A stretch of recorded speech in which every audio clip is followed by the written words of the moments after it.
Добрый день, дорогие друзья! И снова мы у нас в студии продолжаем серию интервью, посвященную адаптационным практикам людей, которые либо живут, либо жили в русскоязычном культурном и языковом сообществе. Некоторые из них граждане РФ, некоторые нет. Сегодня у нас очень интересный кейс, когда есть возможность перемещаться между двумя странами, когда наша гостья родилась не в России, а в Бишкеке, и мы сейчас побольше узнаем о ее истории. У нас в гостях сегодня прекрасная Анастасия. Здравствуйте, Анастасия. Здравствуйте, очень приятно. Взаимно. Спасибо большое за ваше время, что вы пришли. Расскажите немного о себе. Моя семья переместилась в Бишкек во времена Советского Союза. То есть это поколение бабушек, дедушек моих. В основном были перемещения по работе. Бабушка, например, моя переехала в послевоенное время, когда был голод. И здесь уже были родственники, которые позвали, что здесь как бы лучше. И таким образом вот уже она здесь оказалась. Соответственно, мои родители уже здесь родились и выросли. И когда мне было 5 лет, был 92-й год, и очень неспокойная такая политическая ситуация. Моя семья решила перебраться в Россию. Дальше я, соответственно, росла в России и уже очень плохо помню Бишкек именно ребенком, как я его воспринимала. Но вот по моим наблюдениям, какие-то части культурного обмена, они все равно в семью проникли. Там, например, мы с бабушкой с детства там готовили бурсоки, манты готовили. Посуда тоже немножко вот эта кыргызская была, пиалы. Интересно. В общем, какое-то проникновение все равно ощущалось, но, наверное, когда я вернулась в Бишкек уже взрослой, то многие вещи, получается, как бы с нуля воспринимались, то есть как будто я именно из России иммигрант. И вот это интересно, когда вы во взрослом возрасте переехали назад в Бишкек, что-то бросилось в глаза, да, вот вы сказали, воспринималось, как будто я из России, да? Что бросилось? Наверное, вот самое первое, что бросается в глаза, это люди, как они общаются, как они выражают себя. То есть в Бишкеке есть ощущение такой вот доброжелательности, которую люди именно показывают. Просто когда живешь в мегаполисе, привыкаешь вот к этим лицам, маскам, все очень замкнуты в себе, все нейтральные, а в Бишкеке, наоборот, есть вот эта открытость, есть какая-то постоянная коммуникация между людьми, даже между незнакомыми.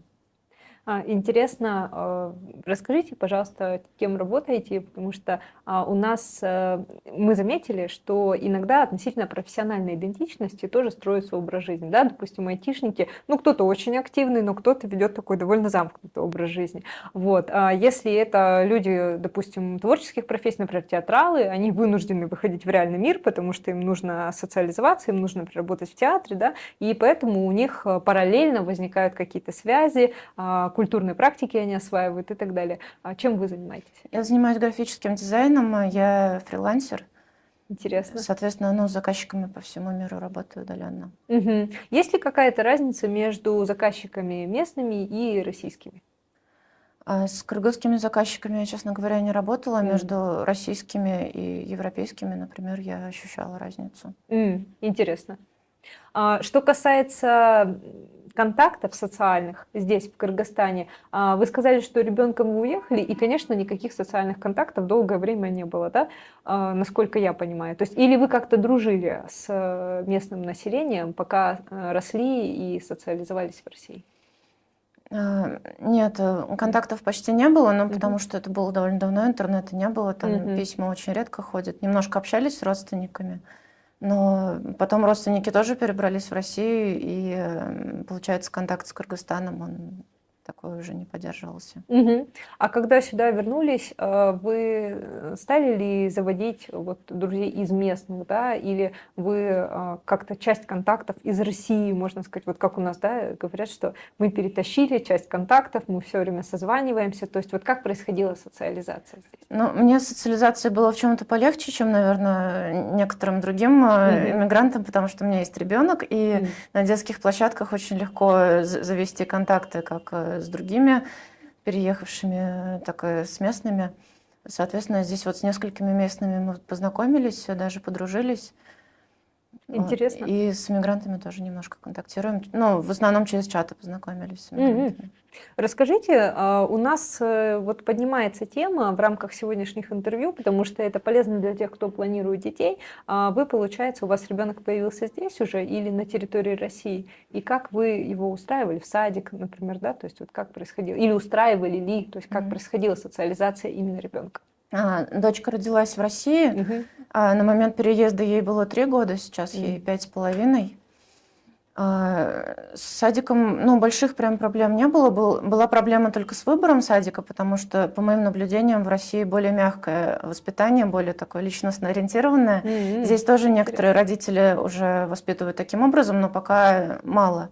Здесь воспитание более авторитарное, поэтому основная сложность была скорее в том, чтобы подобрать детский сад, который, ну, в котором именно ребенку будет комфортно, где будут окружать дети, у которых такой же подход в семье. Очень интересно. Что касается оформления документов, была ли эта процедура легкой?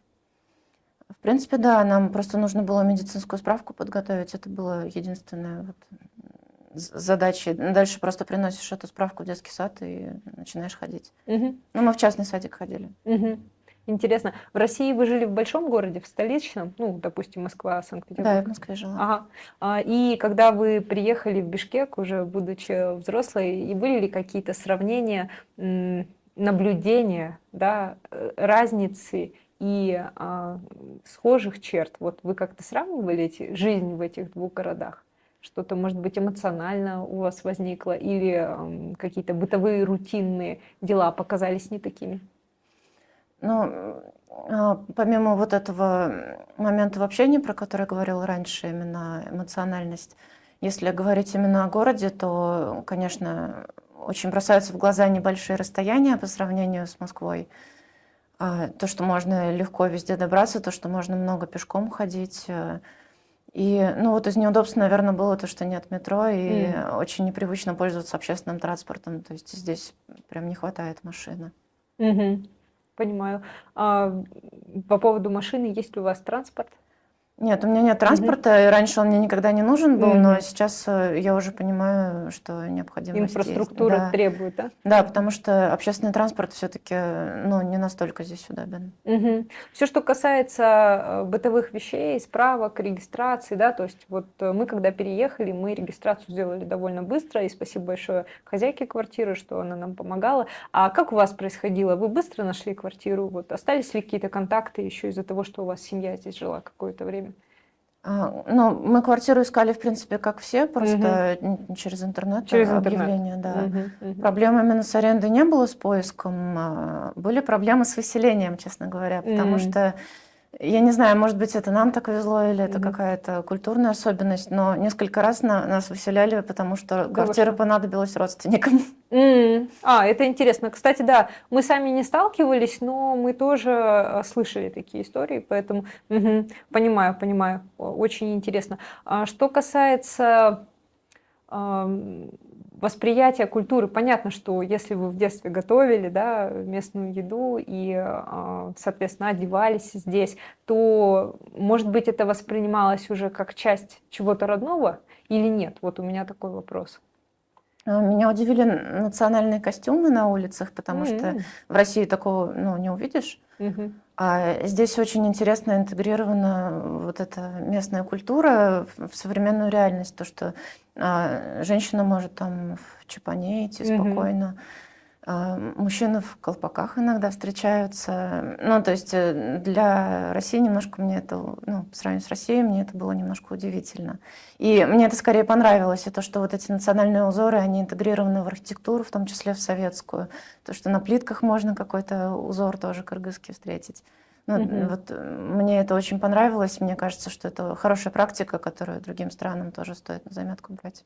Согласна, интересно. Вы социализовались в России, вот в период, когда были ребенком, школьницей. Вы в Москве учились в школе, да, получается? Ну, мы сначала переехали в Подмосковье. Я в начальную школу ходила в Подмосковье, а в среднюю и старшую уже в Москве.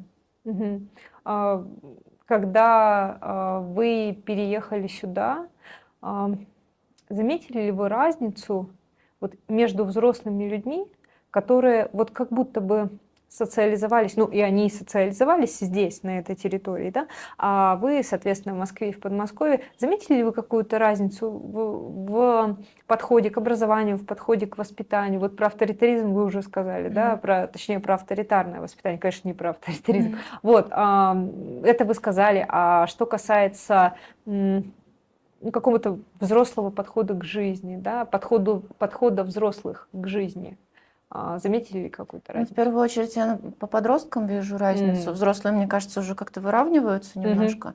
А по подросткам очень сильно заметно, что они раньше взрослеют, они какие-то, ну, более ответственные, что ли. Интересно, интересно. Чем? То есть у нас в какой-то момент бэбиситер приходила, девочка-подросток, она все уже могла делать по дому, она могла развлечь ребенка.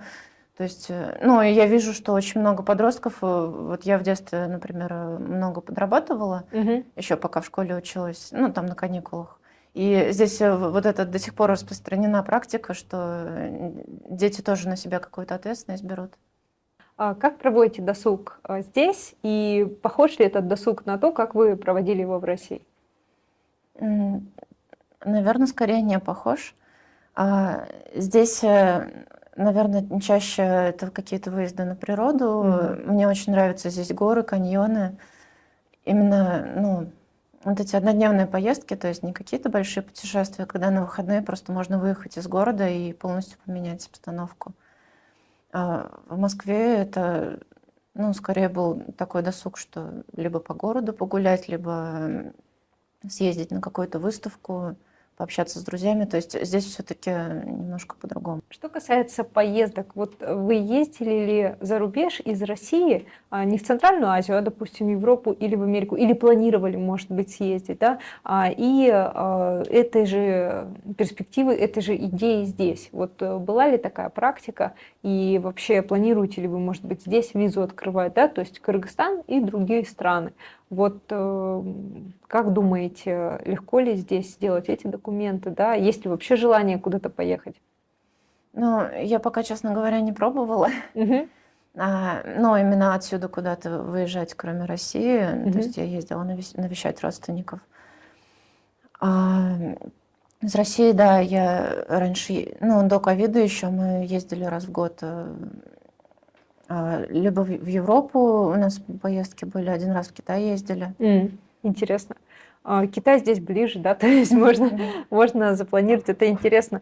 Что касается подготовки документов в различных инстанциях, да, что касается, вот мы уже упоминали регистрацию, что касается открытия банковской карты, операций с деньгами, да, то есть есть ли какие-то сложности или все так же легко, как вот на территории РФ?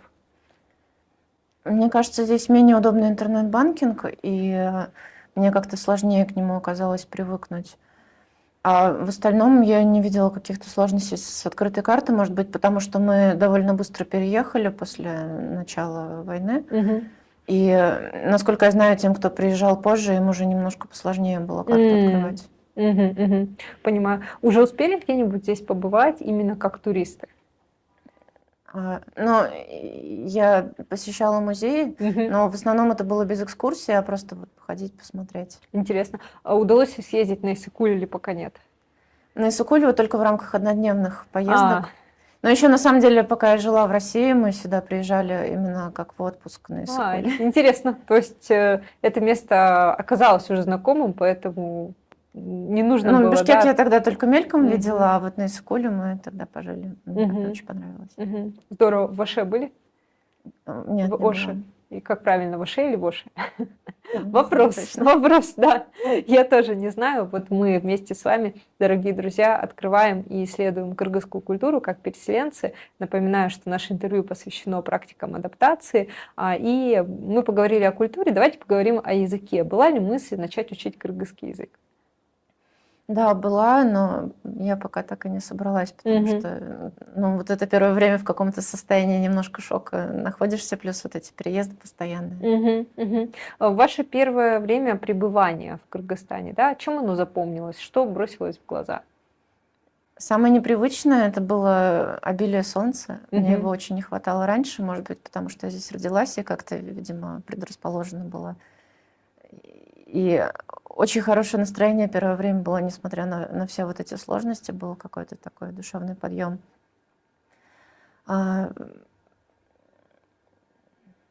Вы как-то социализуетесь здесь в том плане, что вы сказали, что вы заводите друзей, да, что у вас есть уже общение. Проводите ли время вместе, да, куда-нибудь планируете ли походы или, может быть, дома собираетесь именно с местным населением или с другими русскими, да, кто приехал, или россиянами? То есть есть ли какое-то большое число социальных контактов или, в принципе, жизнь такая, она обычная, просто течет сама по себе? Ну, я бы не сказала, что это большое количество. В основном там 2-3 семьи, с которыми мы на регулярной основе общаемся. Довольно интересно. Что касается культуры, посещают ли ваши друзья какие-то культурные мероприятия? Да? То есть вы ходили в художественный музей, это интересно. Ваше впечатление, например, да? Давайте узнаем их, а потом я спрошу про друзей, как они относятся к культуре.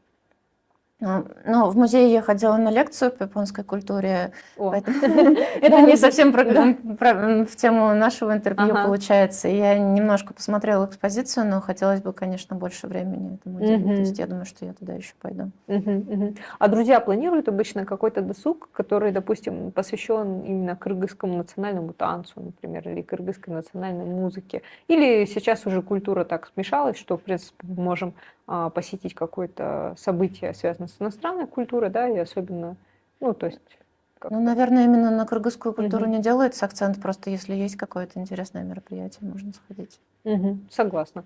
Что касается общественного транспорта, заметили ли вы разницу? Вы говорите о том, что машин очень не хватает, а в общественном транспорте, если я, допустим, заметила, да, что люди взрослые часто здесь уступают место тем, кто старше, да, и дети, это вообще не обсуждается, да, то есть очень такие традиции чтимые здесь, то есть почитание старших действительно происходит. У нас такого, мне кажется, нет. А что-то еще бросилось в глаза именно в мелких бытовых реалиях, то есть это транспорт, это магазины, да, продуктовые, продовольственные, это рынки, что-то понравилось и показалось ли отличным от России? Вы упомянули рынки, и как раз, мне кажется, вот этот очень ощутимый переход, что если в Москве ты просто идешь в магазин и все там покупаешь, что здесь надо знать места. Да. То есть, что там одни продукты нужно покупать на рынке, за другими нужно идти в супермаркет, третьи там еще как-нибудь находить. То есть это превращается в такой квест. Это правда. А в плане транспорта тоже бросилось в глаза. Меня очень сильно удивило, ребенка тоже очень удивило, когда был забит автобус, и все места заняты, и вдруг женщина, такая немножко в возрасте, она просто берет моего ребенка и сажает себя на коленки. Я потом обсуждала это в чате, это действительно иногда практикуется, но не очень часто, но другие люди тоже с этим сталкивались, что может чужой человек просто взять ребенка на коленки посадить. Да. То есть здесь к личным границам немножко другое, видимо, отношение. Согласна. Я тоже заметила, что люди более открытые, они более контактные, и с одной стороны, действительно, этот контраст, когда, допустим, есть покрытые мусульманки, да, и мы наблюдаем, что, как-то контактов социальных у них не очень много, да, то есть они как-то на дистанции. Я имею в виду вербально, в смысле, они общаются, да, друг с другом, но как-то все равно одежда, да, дистанция какая-то выстраивается, исходя из того, что, религиозная принадлежность есть. А с другой стороны, действительно, это просто огромное количество людей, которые могут являться друг другу родственниками, друзьями, да просто знакомыми, да, они обнимаются, да, то есть это какое-то такое чувство общины, общность, это ощущение, оно действительно, для русских тоже характерно, мы тоже очень коллективные, да, один исследователь, я сейчас не упомяну название исследования, но отмечал, что русская культура относится к коллективной, и, соответственно, конечно, есть несколько школ и людей, которые из академического сообщества, которое, в общем, придерживается этой точки зрения. Я тоже склонна считать, что мы коллективные больше. У нас тоже такая очень образная, яркая картина мира, так же, как и у кыргызского местного населения. Но, наверное, действительно, столько тактильного контакта у нас нет. Может быть, из-за ковида, может быть, в силу того, что сейчас как-то Да, появилось вообще понятие личной границы, да, и люди как-то уже стали ориентироваться на это. Спасибо, это интересно. По поводу товаров. Вот вы сказали, что это квест. Совершенно согласна, потому что мы тоже ходим, допустим, в один магазин, мы понимаем, что там этого нет, да, то есть нужно сходить куда-то еще, то есть иногда это затягивается. Вот. Как-то вы добываете ли товары, которые вы использовали в России, и вы понимаете, что здесь их просто нет? Вот есть ли, во-первых, такие товары, во-вторых, если есть, как-то вы решаете эту проблему или просто не пользуетесь? Ну, мы пользуемся маркетплейсами, это Мгм. очень выручает. Да. Потому что у меня, например, ребенок очень любит тортильи, А. а они здесь, когда мы приехали, были, а потом почему-то их стало очень сложно найти. Вот, ну, какие-то такие из продуктов мы можем штуки заказывать. Иногда там, ну, детскую одежду, детские игрушки проще тоже через маркетплейсы заказать, Мгм. чем искать. Мгм. Что касается возможностей для детей, вашему ребенку было 3 года, когда вы жили в России, да, и сейчас 5,5 лет. Замечаете ли вы разницу между возможностями для детей? Вот именно, да, какие-то товары, вот, ну, вы сказали, что в плане еды, например, да, но товары для детей, кружки для детей, да, как бы развивающие, ну, опять же, скажем, возможности, да, потому что отметим, что на территории Кыргызстана около 25% населения является, по сути, молодежью, да, то есть до 35 лет, поэтому у Молдовы населения очень много, есть хорошие социальные лифты для молодых взрослых, а вот что касается совсем малышей, и вот, ну, таких детей уже 4-5 лет, да, есть ли какие-то различия? Мгм. Ну, по сравнению с жизнью в Москве для меня а, сильно легче стало на какие-то развлекательные мероприятия ребенка водить, платной медициной пользоваться, потому что, ну, цены совсем другие, Мгм. можно позволить себе там часто ходить в игровую, например. Мгм. Но при этом из минусов то, что в Москве, например, мы могли просто пойти на любую площадку, и ребенок там полазит. А здесь Мгм. очень большая проблема с детскими площадками. И, соответственно, Точно. вот эти, ну, платная индустрия развлечений, это получается такое спасение, Мгм. Мгм. чтобы, ну, у ребенка больше двигательной активности было. Мгм. Мгм. Кружков здесь очень много. Здесь тоже вопрос, ну, в том, насколько строгий подход нужен. Ну, может быть, просто немножко посложнее найти, но тоже все возможно. Вот у меня сейчас ребенок ходит на творчество с удовольствием. Там Очень лепит, рисует. Ну, то есть без проблем нашли. спасибо, что делитесь своей историей. Очень интересное наблюдение. А расскажите про порядок цен, да? А какие еще возможности открыл порядок цен? Ваше наблюдение, что здесь дешевле. Мы тоже это заметили. Вот мы заметили, что еда дешевле, например, да? Может быть, по крайней мере, знаете, доступность продуктов. То есть, если, например, фрукты, овощи, я вот, например, веган, да, то есть я как бы, мне нужно что-то такое растительное. И в Москве, конечно, ну, средний чек был выше, чем здесь. Здесь, конечно, во-первых, рай для человека, который питается овощами и фруктами. Вот. Во-вторых, да, это все очень по приемлемой цене. Какие-то возможности открыла для вас финансовая ситуация? То, что действительно здесь подешевле? У нас просто именно семейная такая особенность, что мы просто в Москве не платили за жилье, а здесь мы арендуем квартиру, поэтому именно финансово нам стало посложнее. Но если сравнивать именно цены на услуги, то да, конечно, здесь гораздо дешевле. То есть, ну, медицина просто в разы дешевле получилась. Согласна. Что касается решения, то есть если ребенку 5,5 лет, да, то есть получается, что через год или через полтора, наверное, будет надобность задумываться о школе. И смотрели ли вы уже здесь систему образования, как-то мельком, может быть, уже присматривали что-то, да, какое-то решение принимали относительно того, как будете анализировать школы, куда будете отправлять ребенка? Ну, у нас вот в нашем детском саду некоторые дети в возрасте моего ребенка уже идут в нулевой класс в этом году. Но я поэтому тоже посмотрела несколько школ, но мне показалось, что все-таки ей рано, и мы Ну да. остались еще на год в садике. Мгм. Поэтому пока есть несколько школ на заметке, но мы пока не определились еще. Рассматриваете общее образование? Здесь есть разница, и один из гостей у нас сегодня отмечал, да, разделение разница между общеобразовательными и частными школами, да, будете ли вы рассматривать частные варианты или будет общеобразовательный? По умолчанию пока частные смотрела, но я читала, что некоторые были довольны государственными, то есть переходили из частной в государственную, и им все нравится. Поэтому я не исключаю такой вариант. Но сначала, наверное, частную попробуем. Очень интересно.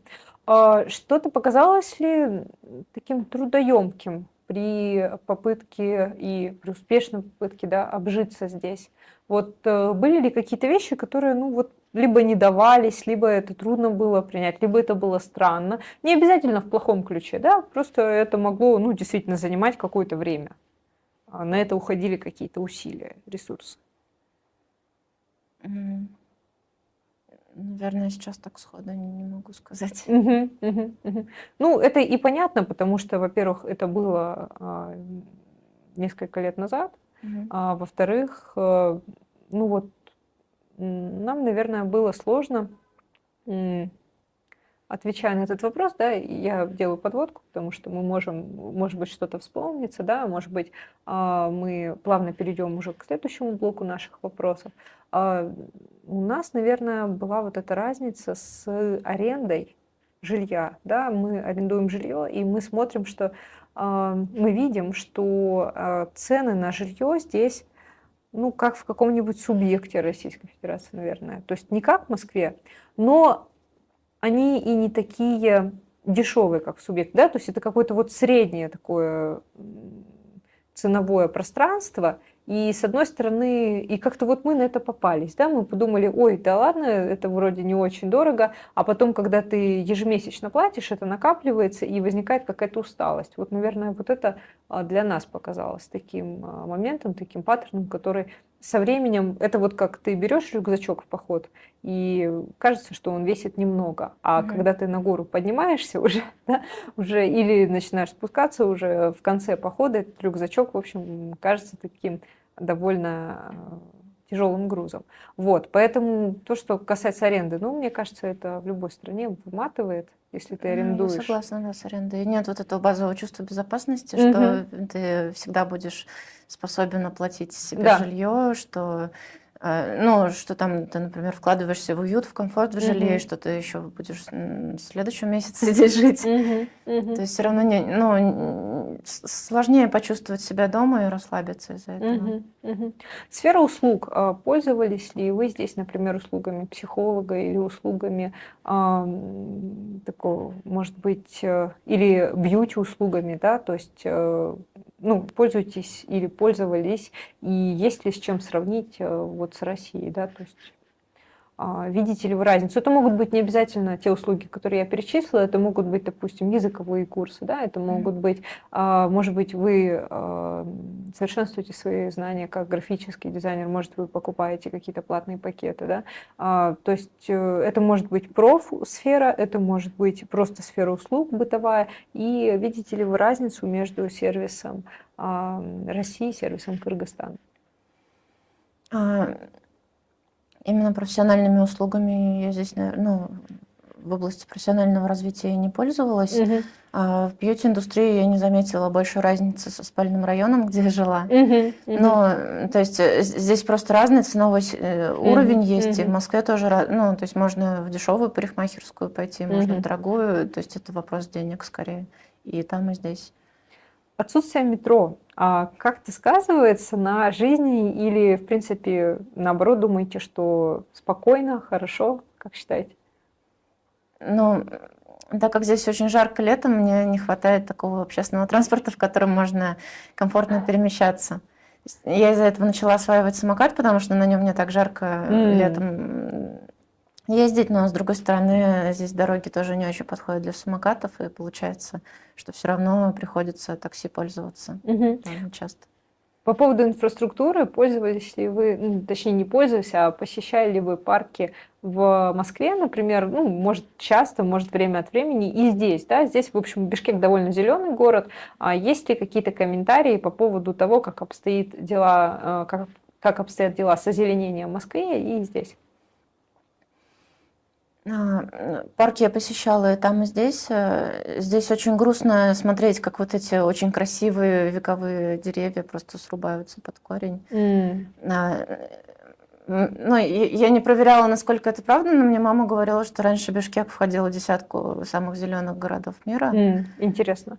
То Да, есть можно проверить. это не факт, ну, Ага, как бы да, просто да. я такое слышала. Интересно. Но сейчас очень много деревьев вырубается, и немножко грустно на это смотреть, что их меньше становится. То есть на некоторых улицах уже недостаточно тени, бывает пыль там или сухая трава. Вот именно какого-то обилия зелени, может быть, не хватает. Мгм. Но здесь такой климат, что это понятно. Да. То есть здесь Да. гораздо сложнее поддерживать город зеленым. Мгм. Ну, наличие арыков, конечно, спасает от жары, да. Это еще одна особенность, которую часто мы отмечаем как приезжие, да, потому что такой системы охлаждения в Москве нет, а волны жары есть и там, и здесь, вот связанные там с изменением климата, да, связанные с тем, что пространство нагревается от обилия транспорта, разных строений, да, особенно в летний период. Поэтому, конечно, мне кажется, что вот одна из таких хороших особенностей связи природы и урбан-среды здесь, городской среды, это наличие арыков. Что хотелось бы еще отметить, вот проблемы экологические, проблемы смога, проблемы пластика как-то беспокоили вас там и здесь? Вот есть ли разница или, в принципе, вообще никакой? Ну, смог гораздо больше здесь ощущается, чем в Москве. Мгм. Ну, потому что его даже визуально видно, то есть можно Мгм. никак не замерять качество воздуха, и просто выходишь, и там дым. И я помню, что первую зиму мы в декабре всей семьей болели, и у меня потом не проходил кашель, потому что Да, я вы что? выходила на Мгм. улицу и вдыхала воздух, и опять Мгм. начинала кашлять. М. То есть вот это было сложно очень. А есть ли какие-то бытовые решения, которые распространены среди приезжих или местного населения, которые хоть как-то помогают с этим бороться? Я не могу сказать за других, но мы Мгм. купили очиститель воздуха, Ну, немножко получше в квартире, да, стало. вот, И здорово. я пользовалась масками многоразовыми, которые у меня от ковида остались, просто чтобы меньше вдыхать на улице. Мгм, мгм, мгм. Здесь языки рабочие, да, на которых общается население, это, конечно, кыргызский и русский. А есть ли влияние английского языка, англоязычной среды? Нужно ли, как вы считаете, да, здесь тоже следовать тенденции учить английский язык, может быть, чтобы с иностранцами общаться? Вообще вот иностранное комьюнити здесь как-то представлено? Я вас спрашиваю, потому что вы графический дизайнер, и, насколько мне известно, да, это также одна из профессий, принадлежащих к IT-сектору, и если это UX, UI, да, и получается, что мы можем видеть много примеров, когда графические дизайнеры работают и вращаются в англоязычной среде.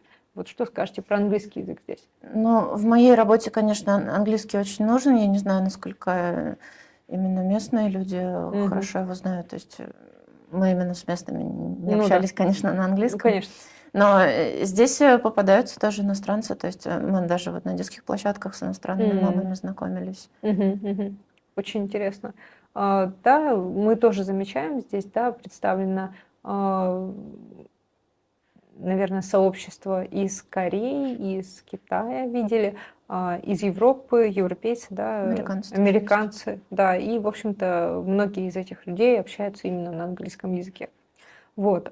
Что касается советов и пожеланий людям, которые приезжают в Кыргызстан и, может быть, хотели бы остаться здесь на какое-то время, может быть, хотели бы просто попутешествовать как туристы. Что бы вы посоветовали им с точки зрения вот, практик адаптации? Да? То есть, может быть, что-то нужно сперва сделать или каким-то образом нужно выбрать там жилье, транспорт, завести знакомых. Поделитесь с нашим сообществом, пожалуйста, если хотите. Ну, наверное, самый основной совет — это постараться расслабиться, никуда не спешить, но не планировать очень много, потому что, мне кажется, здесь немножко другой ритм жизни, и нужно в него как-то влиться и прочувствовать его, чтобы было комфортней. Мгм, мгм. Наверное, это самое основное. Спасибо большое, спасибо. По поводу природы, есть ли какие-то рекомендации, что посмотреть? Потому что Кыргызстан славится природой, да, то есть все очень любят, ну, например, горные какие-то, может быть, точки, да, может быть, вы знаете, кто-то рекомендовал, слышали, или это могут быть горные озера, или это могут быть леса, да, территории природных заповедников. Очень интересно. Ну, я бы посоветовала, на самом деле, попробовать разное, потому что это совсем не сложно. То есть один день в одну точку без проблем можно туда-обратно доехать. И именно попробовав разные маршруты, можно понять, насколько удивительна природа Кыргызстана.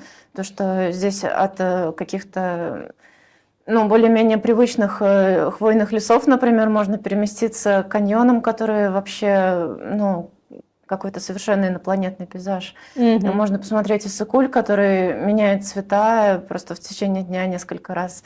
И вот эти переливающиеся разные оттенки голубого, которые, мне кажется, больше нигде не увидишь, настолько насыщенные. То есть, мне кажется, это все надо оценивать в совокупности. И спасибо вам большое, дорогие друзья. У нас в студии сегодня Анастасия, графический дизайнер, которая рассказала нам свою историю путешествия из Бишкека в Россию и из России в Кыргызстан, Бишкек. А мы с вами не прощаемся. До новых встреч. Смотрите другие наши интервью. Спасибо, Анастасия. Спасибо вам. До свидания.